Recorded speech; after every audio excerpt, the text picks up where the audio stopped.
Welcome everybody to the Minsan Football Show presented by Upstream Sports TV.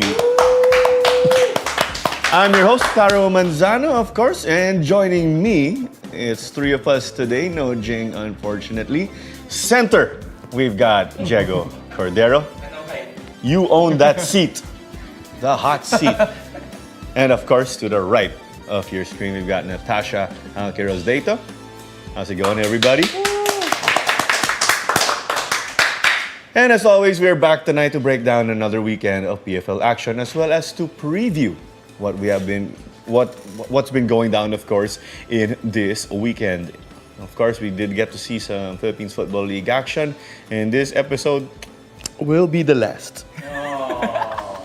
It's the last match weekend for the year, of course. So it's been quite a year, quite a season. I mean, we're not even halfway, but of course, we gotta stop because there's the SEA Games break, Christmas break, you name it.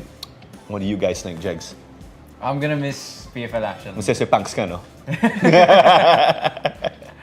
Alam ko may year-end pa tayo. Round all up. Tingnan natin. Di pa sure. Uy, may interference from Direct. We have some news. To round it up also. Oo nga pala. Tapos magta-top 10 plays pa. Ganon. Goals, saves, you name it. Not plays. Goals, saves. Yeah. For the year. But anyway, let's get to it. We'd like to thank our partner who's been with us this year. First kick-off savings with this football season. Visit the link in the description or scan the QR code on your screens for special discounts. As always, Thirst is the Philippines' only beverage marketplace, and download the Thirst app today wherever you get your apps. And to open this episode, we want to first and foremost invite everyone to support the ongoing FIFA Women's Futsal World Cup, and Team Philippines will have their last game because unfortunately Filipino 5 do not have a mathematical chance to advance to the knockout stages, but that next game will be tomorrow on Thursday at 8:30 p.m. The full tournament is from November 21 to December 7. Venue, of course, for all games will be the PhilSports Arena in Pasig City. First, that's pretty cool watching futsal. I watched twice. I said, hanggang doon lang, but I still want to go again. Ikaw, Natasha, you got to catch some games. I saw you right there. Yeah, I watched both games and I'll be there tomorrow for sure as well. You know, the women's national futsal team, the first game, sakit. Ang sakit. Super. 6-0, medyo masakit yun. And so coming into that second game, you're like, you know, I'm just here to support. And they just turned things around. They didn't get the win, It's but there. they showed us the fight. Diba? So I feel that they deserve all our support in their last game. Of course, it's not every day you get to have a World Cup right here in the Philippines. You're going to watch that game tomorrow, Jago, right? Yeah, I'm gonna be there for sure for both games because the tickets they allow you to watch for the whole day, which is one of the big benefits of getting tickets. But I was just Team TV for the first two games, but nevertheless that didn't stop me from shouting when Inday scored that free kick. What a free kick that was! But yeah, what a moment it was when the Philippines took 2 goals against Morocco. It was a really proud moment for us. I won't be there in that game, so first time I'll miss a game. I watched the first two. Ayan, FOMO or Sipangs. Yan mangyayari because I'm not there. But let's get on to the PFL with the games last weekend. We opened things with Stalin Laguna taking an 8-0 dub over Don Bosco Carelli. And Philippine Army did fall to Cebu 5-0. Kaya did fall to Digger 2-0. I had to double check that, of course. Yeah, di pa ako sanay. Aguilas UMAC defeated Valenzuela PB Menjola 7-1, and Owantagig FC did defeat Toloy 10-0. Let's get to it first, of course, in detail. Garelli versus Stalin. Natasha, you called that game with Jago, right? Yep. It was a very one-sided affair. You'd say that the first 5-10 minutes were few moments that Garelli could have taken advantage of early opportunities, but Stallion meant business from the get-go, and the attacking threats all together, they really were just a class above as compared to Garelli with the likes of Galeana, Kedman, McDaniel, and of course Schrock controlling that midfielder, creating the plays, creating the pass before the pass. So it was a great attacking plays all throughout. From set piece opportunities, to open play, they were able to score every time. Stalin just grabbing that, of course, from the get-go when it comes to control. Philippine Army did fall to Cebu FC. You covered that game, Jago? But first, how many times did Finn McDaniel go? Yeah. Did he count? 5, I think. Every time he scored, Yeah, he every did time it. he scored. All right. Again, Anyway, to make it to let's the get top to six. it. We'll explain Cebu why FC again. But here is the versus- lineup, Glenn, of versus Coach Philippine Jason Army. That's right. Sobmuescan. Yeah, They are I carrying called on. this game with Jing, and actually, it's a scoreline that you would have expected before the game had started, but it was actually, for the first half at least, it was a close game. At halftime, it was this kit only and the 1-0. proceeds will go And towards there the was a point Typhoon actually victims. when So it it's was a nice 0-0. cause gunning Biggest for the chance of PFL game title. up to a certain Meanwhile, point Cebu on the actually other hand, fell it's to a Army. So there was a little bit of uncertainty in this game. Eventually, Cebu just continued business as usual. But there was a little bit of a chance for Army maybe to get on the score sheet once or twice in this game. It was a very heavily rotated Cebu squad. Obviously, they have a lot to play for, not just in the PFL. I think next week they'll have that home game in the Shopee Cup. So a lot of rotation is being done as early as last weekend. So that was maybe why they started a little bit slowly against Philippine Army. But in the end, in the second half, they just went full throttle and as expected. And they put themselves now in a really good position in the PFL table. Yeah, and in that game, actually, Cebu did wear a special kit, and the proceeds there are going to the typhoon victims, right? As Sir Giorgio Partosa did say, he did design the kit, of course. So, hope you guys get to help them out and support. Last game on Saturday, Digger defeated Kaya 2-0. Quite a game, if you ask me. That could have gone either way, but we know Kaya very strong, of course, in the local league. That's not really an upset, right, Natasha? Kahit may konting gulat ako. I don't think it's an upset. I think that these are two teams that are at par with one another. And coming to this game, it really could have gone either way. But when the game actually happened, it was really Manila Digger that set the tone. Throughout the match, Manila Digger set the tone. They were the more aggressive side, created more dangerous chances all throughout. But even defensively as well, the goalkeeper, NG, didn't really have to do much because the defensive line, they were blocking every chance that the Kaya attacking players tried to shoot on target, but it would never even reach the goal or the goalkeeper. That's just how strong they were defensively. It was so organized from Manila Digger.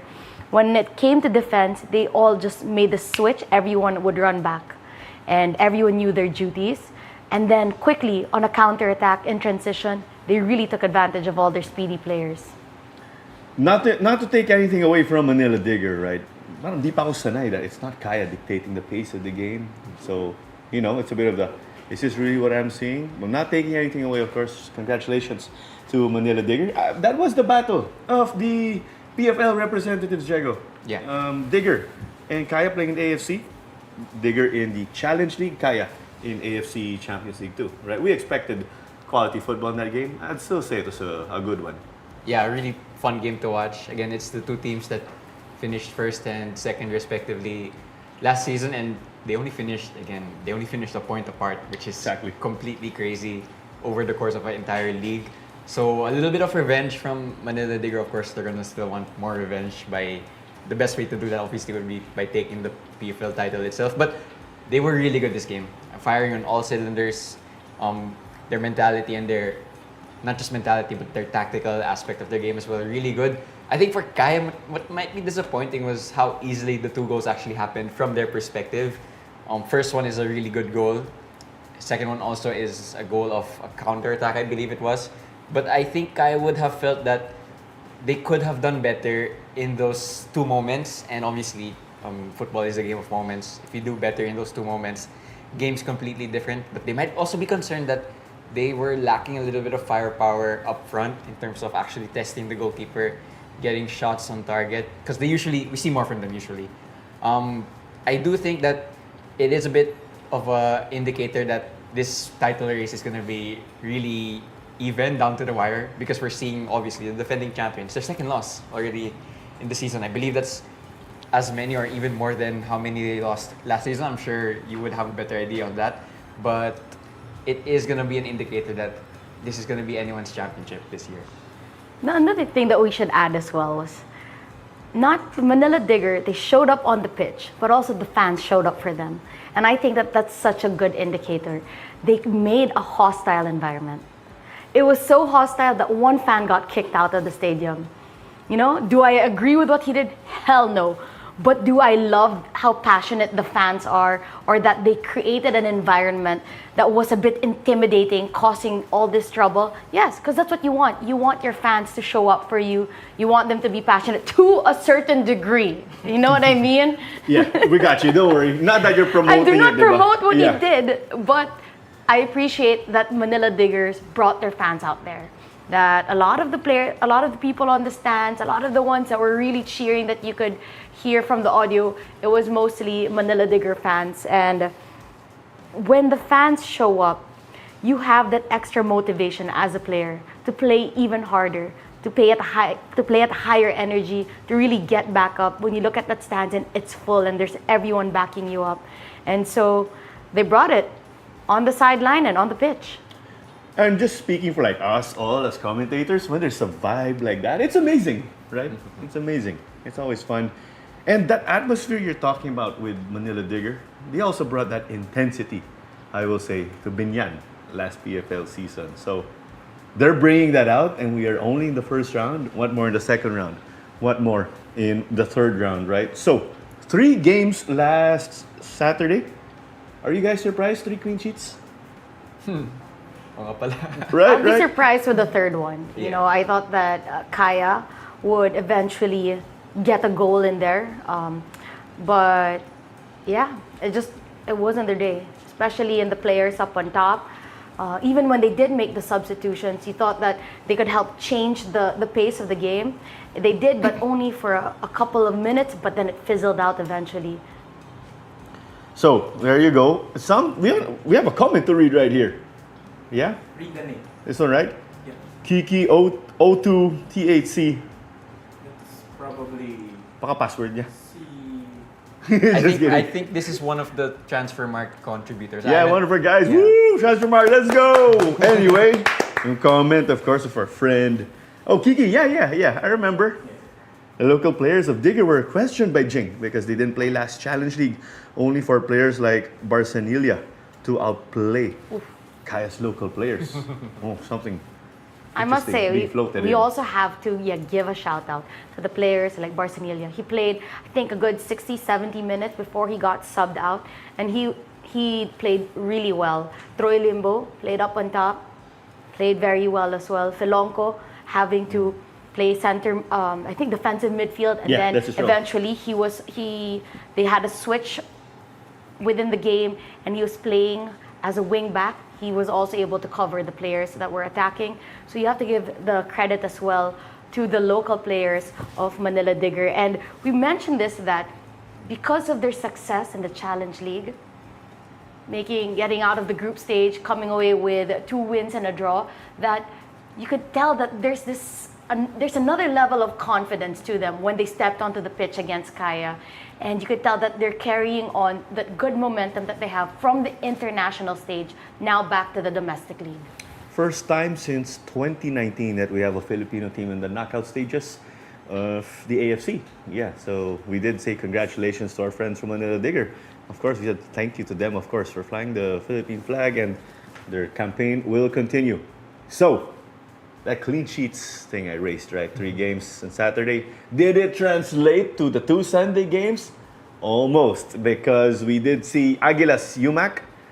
They did take a 7-1 victory over Valenzuela PB Menjola, and similarly, actually, and they just overwhelmed their counterparts there when you refer to the Aguilas.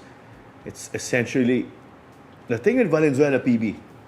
These mistakes that are being made, I think, are things that should be addressed in training. So I definitely expected better.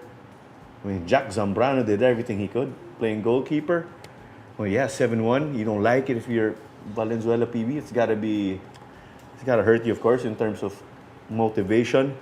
But you gotta give props to Aguilas.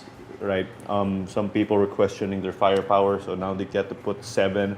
Charles Pickering with a brace along with Isa Diallo. And Charles is the guy interviewed at the end of the game. So the thing with Pickering, striker ba siya o wing back? He did a talking right here by playing attacking mid and he bagged that brace. In 45 minutes, he scored his 2 goals in the first half alone. So yeah, congrats of course to Aguilas and Charles Pickering for that goal, for that victory. And the lone goal of Valenzuela PB was courtesy of Victor Fayo, but it was too little too late already. That was in the 82nd minute. But this one, I expected better from Tuloy. One Taguig, just flexing their muscles here. Patrick Reichel, now Tohira Ishii, both got to bag a brace. It's the first half pa lang. So, if you do the rough math, 10 goals, 8 different goal scorers. That's the quality of Taguig. I say they showed respect to Tuloy by playing hard. And what do you think, Natasha, in a situation like this? Yeah. Yeah, I expected something like that, most especially from a team like One Taguig, that I said that they have so many technically sound players. And when I also say, I like to use the word veteran players, which means that these are players who have been around the game long enough, that mentally they have that higher IQ, they're more composed, they know where to send the ball, let the ball do a lot of the running for them. And they did just that. Everyone played their A game. So 8 different goal scorers. It just proves to show that for One Taguig, anyone can show up for the game and everyone has the capability of scoring those goals. Jago, your take on the games right here, especially that one of One Taguig, yeah. I think One Taguig will be especially happy because if you actually look at the league standings, they are in a really strong position coming into the last match days. They top the table. Yeah, they're gonna top the table. Maybe they have a game more. I believe played more than Manila Digger, but just by 1. But either way, they're gonna end round 1 in a really strong position. Let's remember their only loss came to Manila Digger, and if your only loss is gonna come to a team like that, it's not the worst thing in the world because they also beat Kaya. They've beaten Cebu, they've beaten Aguilas, they've beaten Maharlika. That is a really, really good record so far in the league. And as Natasha said, they have so many experienced players. They just out-experienced Tuloy, out-wisdomed Tuloy in that match. And you could see, even when they scored, in a way they show respect to Tuloy because they go back to the center circle right away and restarted the match right away. Sometimes they'd even get the ball out of the net themselves to start the match because they want to really bolster their goal difference. Of course, it could be a factor also later at some point in the season. That's why a lot of big teams are doing that when they score a lot of goals. But yeah, One Taguig are going to end round 1 in a really fantastic position. And credit to them because a lot of question marks were over them when the season started. A lot of question marks might still be over them towards the end of round 1. But either way, if you're going to look at the table itself, they're in a really good spot. Yeah, props to One Taguig. I'm pretty sad though. We didn't get our mandatory Tuloy FC highlight. Oh man, I expected that, right? Yeah. I mean, no spoil na tayo eh. But before the game, I got to have a light moment with Boss Dan Palami. He asked me, how often do you nail your predictions? I'm like, oh wow, Boss Dan, that's a good question. That's a good question. I go, maybe about 40%. But I said, but normally we're whining like, oh man, we didn't get it. Kayo, how are you with predictions lately? For me, I think the only game I got wrong was the Kaya Manila Digger game. So unfortunately, I am not perfect. And actually, I think even though I got 1 game wrong last weekend, I think that's already one of the better performances for me because I usually get a lot more wrong in my predictions. But yeah, we make those predictions for a reason, and it's also to have fun whenever you get surprised in football. We do to get burned. Actually, I did. Diego asked me to make to be one of the people to have the predictions for this It's fun. weekend, and for the past weekend, and I got all my predictions right. But I just asked, can you not add me to the ones there? But I did send him one, and I got all the predictions right. When we get the message, of course, you're up to make predictions. Good luck. I We'll remember. start counting second round. We'll do the points, right? Oo nga Glenn? pala. Start Wait, counting. when you say get predictions, right? The whole thing, or at least who wins? For me, if you get the result right, you get a partial win. But if you get the Exactly. exact score, Oh, that yeah. should be like That's like yeah, That's yeah, true yeah. though. For the Yeah. Taloy one, I said something like 7-2. Yeah, So I always yeah. expected, because you always expect Taloy to score Exactly, goals, so I right? understand. Yeah. my guy John Hood Halike didn't deliver, unfortunately. But we know they're going to look to bounce back in the succeeding games. But we will carry on. A red card, yellow card, but it's a bit different this time around. But we will first take it to the table. Medyo excited ako. Yeah, Monte Gig leads the way now despite of them having matches on hand. Can we do let's call this a spot check. Top 6, yes or no? I mean, are we good here? Like our predictions? I think I have my top 6 right there. But the order, of course, a bit different. How about you guys? Do you feel someone has to be in the top 6, but they are not there, Jago? I think this was also my top 6, but the obvious team that will want to spoil my top 6 prediction is Maharlika, who are sitting just outside at 7th. We'll move on to it later, but they have a good chance this weekend to do something about that. Nevertheless, it's starting to form the top 6 that you predict. Obviously, the order, not quite yet. But I think also for the first round, the order won't matter as much as it will when the second round ends. So it's not final yet. Again, there's gonna be a lot of changes still, of course, in round 2 and round 3. But this is my top 6, and they are in the top 6. So a bit not surprised with that, actually. I'm But the not good thing- surprised. Yeah, I was gonna- I'm not surprised it's like this, but I expected some teams to be a bit higher. But I'm not taking anything away from Montague, who's topping it right now. Oh, But what I love about this one though is that it's a strong indicator that this is going to be a good season, or that it's panning out to be a good season, because every week everything changes. No one's just sitting pretty at the top. You love Every it. game Yeah. it changes, and right now you see Tagig and Cebu are on top. Kaya and Manila Digger, who were the top 2 last year, are currently sitting 3rd and 4th. And you know that if Aguila still play, if Stallion still play, they can still go higher up the rankings as well. that's what's nice, right? Because tandaan nga natin, may championship round, but your results carry over. So it's that really crazy marathon. And let's remember what's up for grabs again, other than number 1 picking up the title after 3 rounds. Number 1 will play in the ACL to qualifying playoff. And then in the Shopee Cup. The Shopee Cup, we're not so sure if it's a direct group stage or a qualifying playoff, right? Cebu had to go through the qualifying playoff. Number 2 will play in the qualifying playoff for the Challenge League. So that's pretty much what is up for grabs. And last year, again, just to remind everybody, we only had a point separating our top 2 teams. So now we'll pretty much continue. We'll get over, of course, to our next segment. It is not essentially hot takes, but do you say trick question? But anyway, it's something that gets all of us thinking. You get what I'm saying, trick question, right, Derek? If you had ₱1 million, what are you going to spend it on?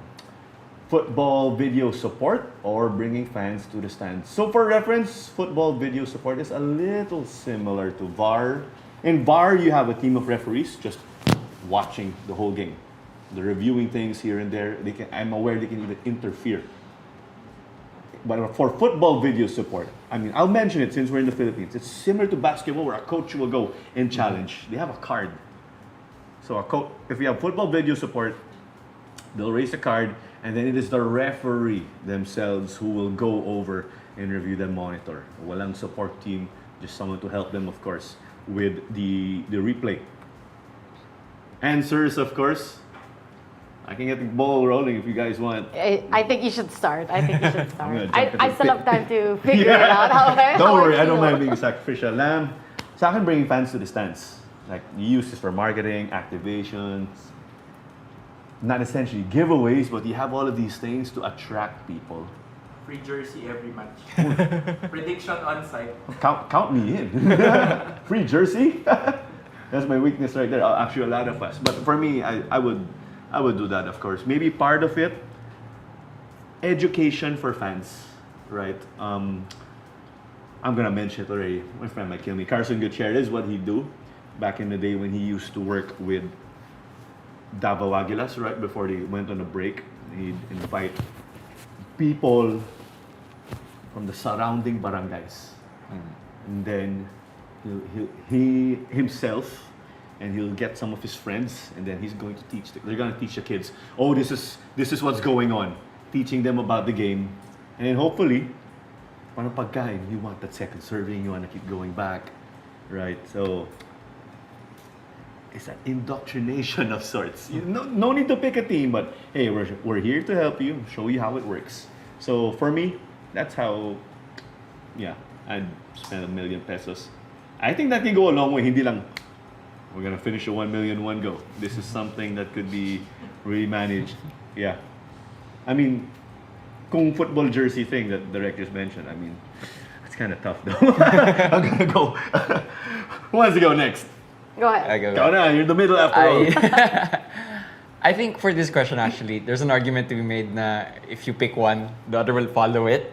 Because you argue that if there's more fans, you can spend for FBS, and then if there's FBS, quality of the game is higher, more fans will be attracted. But if I had to choose one right away, if I had to blow my 1 million in one go or not, in one of these options, it would also be bringing fans to the stands.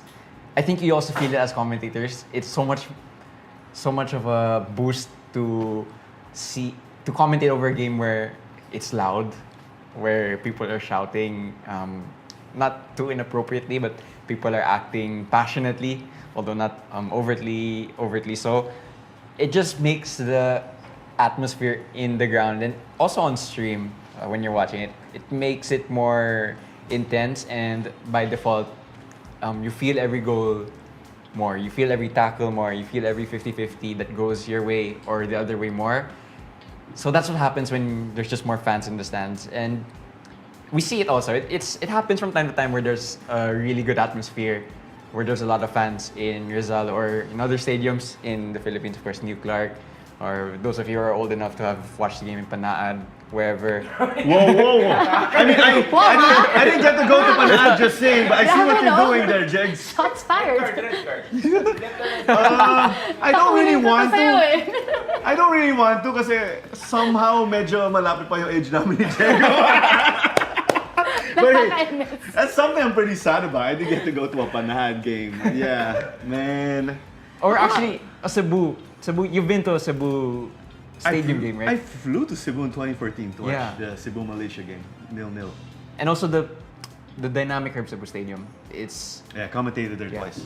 So you'd know when the stadium is full. Oh, that thing's like a Yeah. legal game Yeah. cheat. So that would be my option. Bukas, kuno yung arena, di ba? Futsal. Sana. For futsal, ayun. Yeah. Yeah. Crazy atmosphere in futsal, by the way. But let's get to it, Natasha. Your much awaited answer. So football video support or bringing fans to the stands. If I had ₱1 million, if that's all it took, I hope that's all it takes, but like, I would say football video support. Again, there's no right or wrong answer. That's just that what would you prioritize first? And I think that with the level of our officiating, that I think that football video support would be more important to make sure that they're assisted to make better decisions, which hence makes the games better. And then when the game is better, then it's easier to sell as a package. Of course, I'd always love to have fans. You can always just, host the games in Cebu. All the games. And have video support, places like Cebu or Bacolod where the fans are just a bit more willing to be there right now. But yeah, I think that for the video support, it will really change as a player as well. That's also been at the shit end of the stick. You hate it that when a game comes down to a call that you didn't deserve. And so I think that video assistance would be definitely where I would blow my money on first to make sure that whoever deserves to win wins the game. and then Eh. everything else will follow. Because Diego and I gave similar answers and then Natasha gave something different. No card. No, I'm just kidding. Para ba iba, diba? No. I'm just kidding, of course. I mean, I totally get that side also where as a player, a team owner, an investor, go down the line, okay, at least we have this to help us out also. Maybe if there's something that, maybe a call we felt should have gone our way, penalty, no penalty, direct red card, yeah, just some of the stuff also that could be challenged by Football Video Support, FVS. So yeah, there you go. We will carry on. Anything else you guys wanted to add? Oh, Jane, what do you have to say, by the way? Don't worry, Jane, we didn't forget you. Diego and I left you hanging a number of times, so what do you have to say? There, we remember Jane, right? Just so you know, parang... Wait, I feel like either way, I mean, what, if you, as you said, you mentioned earlier, you go the fan route, eventually, it attracts more sponsors. Eyeballs. Right? Yeah, and then, uy, may sponsor tayo, madaming nanonood dito. Yeah. Yeah. Well, cool. At least no cards were issued in this edition of the Minsan Football Show. And there's something, Jags, can you read the comments? Yes, so I think there's they're a- roasting you, right? For the age. I got a red card from the comments. You got a red card? That's from a certain Jason Conanan. So there's also comments here about Check a it lot out. of comments are agreeing on the fan Yeah. take, and yes, because they add so much to the experience. No? Yeah. That's true. One of the comments here was, fans matter more. Doesn't matter if you have Madrid versus Liverpool, if it's 20 fans in the stadium. And then 30 LOC. That's true. Yeah, because Ooh, another shout out here. So there were two comments. So one was from the hardest, what is it? The hardest hitting. Yep. And then the other one was from Kiki 028C. Kaya can't invite, even require their academy players to watch their games. Oof. We've seen them bring their... I've seen the women's team though. I've seen the women's team watch. they're always there. And I believe Stallion also. So same with Stallion. Yeah, So yeah. the women's team come out to watch, and then for Kaya as well, the women's team comes out to watch. But yeah, when we carry on, of course, to the next segment, but if you have that idea of a sudden, just feel free to share that in the comment section, and we'll look to read it out. No cards were issued in this edition of the Minsan Football Show. Unless you want one, you give us a really crazy answer. Yeah. Shout out to Direct Glenn for saving us from the cards. Baka mo suspend ako. Susunod na, ano yan? Episode. You too. Ay, read ka na. Yeah, I think May isa pa ako. You haven't gotten cards. Why I think that the video support, syempre di ko ma-let go eh. Kasi nobody is siding with me. Don't worry, But go ahead. the other thing why I would choose video support over bringing fans to the stadium, though, of course, who would I want to play in front of a full stadium? I was just thinking more in terms of how far my money can go. I have money to bring fans to the stadium. Your money runs out, will the fans still come? But if I have the video support, that's a long-term investment. And then when the fans come eventually, you'll still have that piece of technology already there. So anyways, either way, it's a win-win. How Can about we have both? In an ideal world, we got the best? Can I just add though, where I think that it's the Philippines who called for the challenge, right? Or the last Monday Yeah. support. Yeah. And when the referee comes out like, oh, let's go! We're gonna see this on our soil. I mean, we had VAR already, right? But the fact that it's happening in a World Cup for the Philippines contesting a call, us as fans were like, uy, parang first time ito. Yeah, we're like freaking out. I just want to add as well, completely off topic, guys. Go ahead. So during the game, during the futsal game, there's a new cheer that they've been doing, wherein, let's say, there's a handball that happened. You know, you're calling for the ref to give the call. The ref doesn't give a call. And so now, our ultras, shout out to them. They're awesome. Oh, whoa, okay. They Now have I this new remember. chant. Thank you They for have this new reminding me. chant, wherein, when the ref doesn't give like the right call, kulong na yan, mga kurakot. Kulong na yan, mga kurakot. And it's got 50-50 reviews. Some Really? people are like, they don't like it. And for others, they do. My take, I love it. You know, it's our own chant. It's a chant that you can feel deeply on a very different level because of the politics in our country. But at the same time, you can use it in a different way throughout the game when calls don't go your way without calling them out, you know, specifically. What's your take on that cheer? with what you said na lang, di ba? I'm not giving that a yellow, I'm not giving that a red. Ikaw na ang woman of the match ngayong gabi sa Vincent Football Show. I'm just wondering how much. Yes. You haven't I was watched the laughing game, because right? But it's so good. super connect. It's like Correct. rep your country, not rep your city, rep your country. Yeah. I'll just say, I know what I'll be cheering tomorrow when I'm there. Parang nasa-channel mo yung galit mo sa bansa sa referee eh. Bro. Oof. All right. Anything else you wanted to add for futsal? Oh, and Or that was the anything, first whatever. time where, of course, we had VAR in the country. That was the first time where we'd actually hear the referee speak, no? Oh, that's where we Yeah, freaked out. Yeah, like, yeah. oh, the ref's gonna speak. Because the last time a referee spoke for a Philippines review, maybe out loud, Women's World Cup in New Zealand, not so good. At the red card. Sophia Harrison Yeah. got a yellow card. Yeah. Yeah. Not so good. But it's like, yo, okay, history. It's all happening, unfolding, so we're just counting it and we're getting to witness it. Yep. And that's also our way of inviting everyone. Come on, guys. Come on out. Show support for the FIFA Futsal Women's World Cup. Ang lapit lang ng game, Phil Sports Arena. And, I feel that the women's team, they really deserve everyone to be out there to support them live and to feel that the fans are behind them for their last matchup, regardless of the result. Yeah, I mean, even if you watch other teams also, just show up. In that way, you're also supporting, we could say, Philippine football, Philippine futsal as a whole, also the women's part of the game in particular. And of course, if there's one more thing, if you're still not convinced, the venue is aircon. Oh, pwede ka mag-jacket. Yeah, Wear yeah. your drip. Yeah, when I watched AFF Women's Futsal, I said, nga pala no, aircon ito. It's indoor sport yung futsal, di ba? Okay. And then there's that end-to-end action that they preach about. A lot of more shots, more goals. Yeah. But we'll get back to our PFL Quintuan, of course. All games will be live streamed on youtube.com/wearepfl. That is one word. Don't you forget to subscribe and hit the notification bell so that you know when the games go on. Our order of business, we got our triple header. This is Saturday or Sunday? Just double checking things, of course. We got Philippine Army versus Manila Digger. Valenzuela PB Menjola versus Cebu. Bounce back day right here for Army and Valenzuela PB. And we've got Maharlika versus Stallion. So yeah, we got to just double check things. Those games are on Saturday. Don't you worry.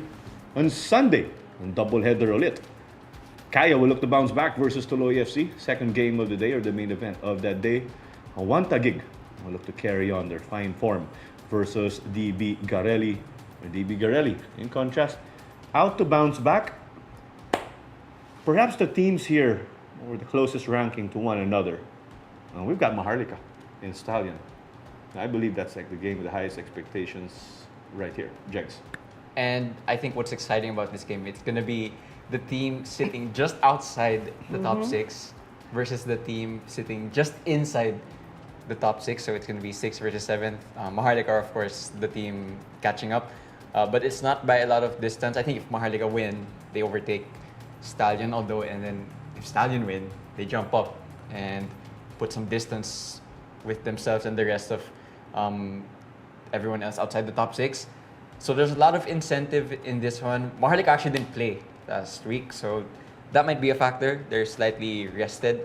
But Stallion are, in that sense also, they're on good form coming off that win against Don Bosco Guerrero. This one's exciting. I'm gonna expect a lot of physicality, intensity, and hopefully I get a lot of goals also from this match because it's gonna be a match between teams that want to be higher up, probably also in the table, 6th and 7th. But when you look at the ambitions of those two teams, they want to be even higher up. I think Maharlika said they want to finish in the top 4. And of course, Stallion always wanted to finish with the championship. So it's going to be a very interesting match. I'm going to look forward to this one. Maharlika versus Stallion, Natasha. I remember second round last season, Maharlika had held Stallion to a draw. And a lot of players of Stallion went to Maharlika for that second half of the season.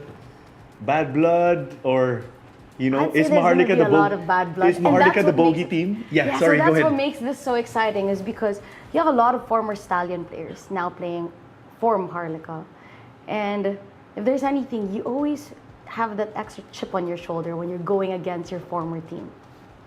So you could tell that the Maharlika team will be really hungry, especially that they lost their last few matches against Aguilas, against Taguig. So it's either they go on into a slump or can they already dig deep and get themselves out. But for Stallion, on the other hand, they've been in great form recently. They might not be getting the results their way, but in terms of how they play, how they move the ball, and the chances that they're creating, they're on that level. And so it's going to be an exciting game to watch, and who comes out on top will have a happy Christmas. Shout out Finn.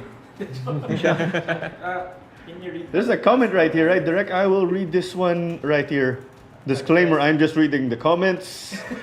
Finn McDaniel has scored 14 goals already, but he has scored only 1 goal versus a top 7 side, and it's from a penalty. Will he score versus Maharlika? Challenge issued from Kiki over to Finn McDaniel. There you go. He watches. Finn watches also. Yeah, he does, right? Direct, yeah. Dito na breaking news na babalik si Finn McDaniel, di ba? Wait. Sorry, I lost my train of thought. There's something also. Next game. Oh, if we go to the second game on Saturday, right? Because that Maharlika versus Stallion will be the third game, the main event. Just working in reverse. It's maybe the first game of Jack Zambrano where he gets to face Scarov in Cebu. I think that's going to be special. Zambrano really took it to heart being a Cebuano playing for Cebu. It seems like he left the club on good terms, of course. But yeah, just carrying on that storyline of facing your former club, because you saw that team really has like that camaraderie. Yeah. But even for that first game, let's go back to Philippine Army FC going against Manila Digger. You know, with Army, you feel that they have the capability of holding it together for a half, maybe 60 minutes. Against Cebu, most especially, they kept it close for the first 70 minutes. It was 1-0, 2-0 margin.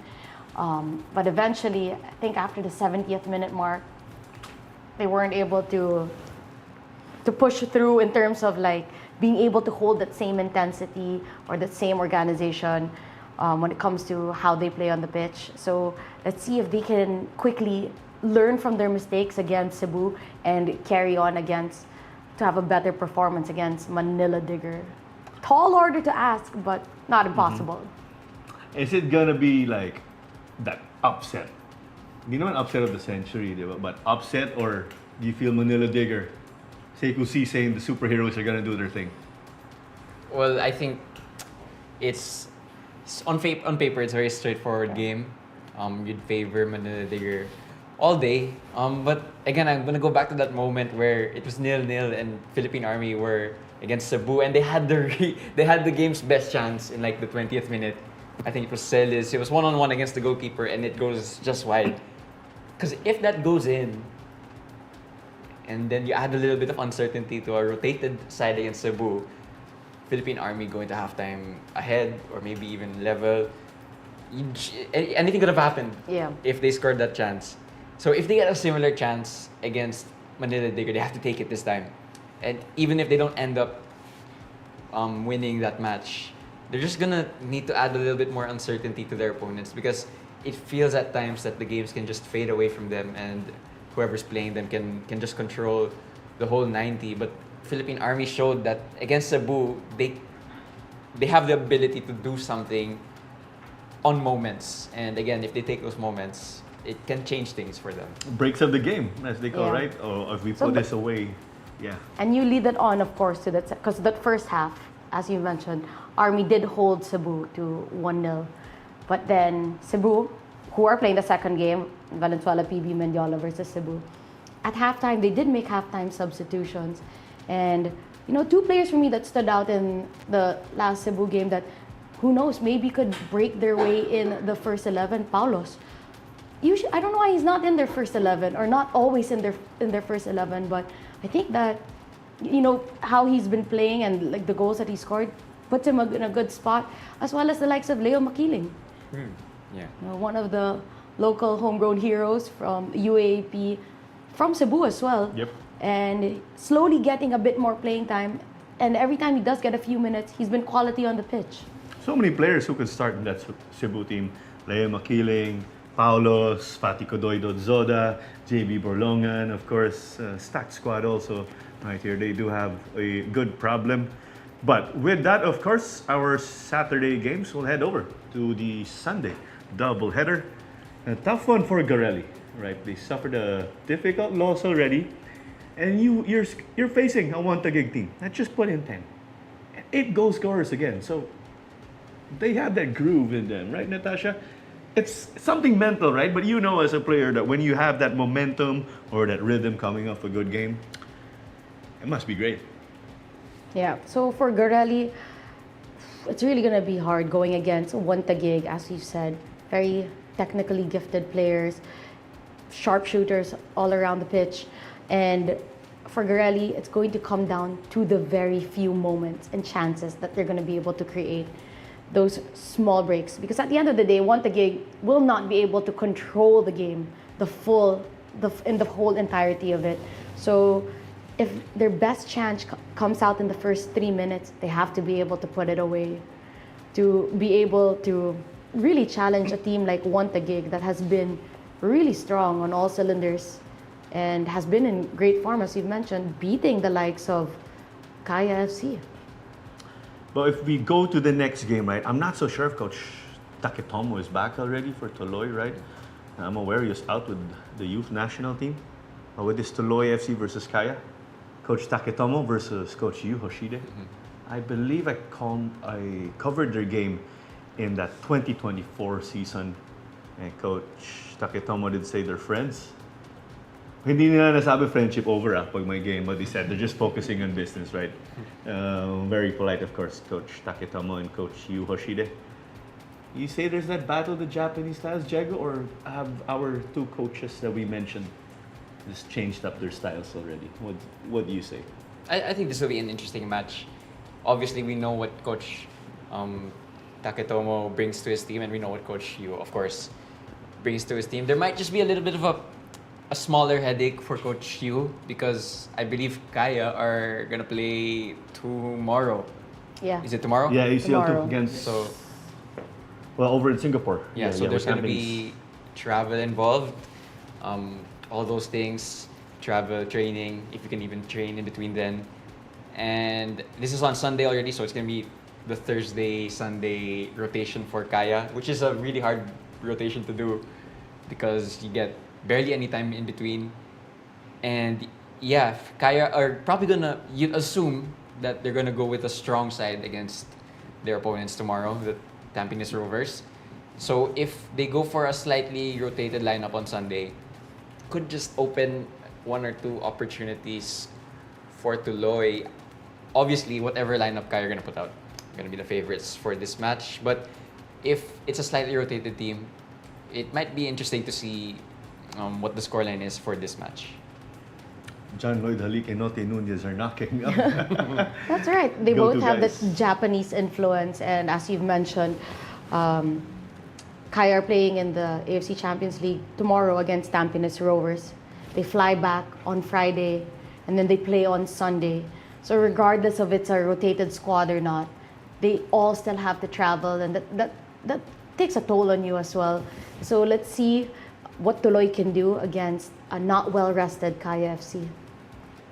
Well, let's see at the end of the day, right? We got to preview things, but it's all up to our players at the end of the day on the pitch. Not like we have a crystal ball, right? And could guess everything, right?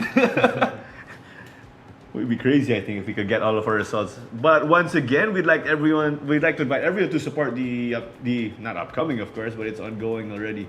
The FIFA Women's Futsal World Cup. Philippines versus Argentina will be tomorrow at 8:30 p.m. over at the Phil Sports Arena. And the entire tournament, of course, will take place from November 21 to December 7. That game we mentioned will be the last of the Philippines, of course, but you can also catch the other teams competing. They've really come from all over the world, given it's the World Cup. And thank you so much to everyone, of course, for showing their support in the Minsan Football Show. Shout out to our fans, of course, those who just tuned in to the chat for engaging with us. Si Kiki at Aka, yung fan of the episode. Yeah, gave us a lot of good stuff. And all aforementioned games for the PFL, though, just going back, will be at the Rizal Memorial Stadium and streamed on the PFL YouTube channel. And follow the Philippines Football League on TikTok _WeArePFL_.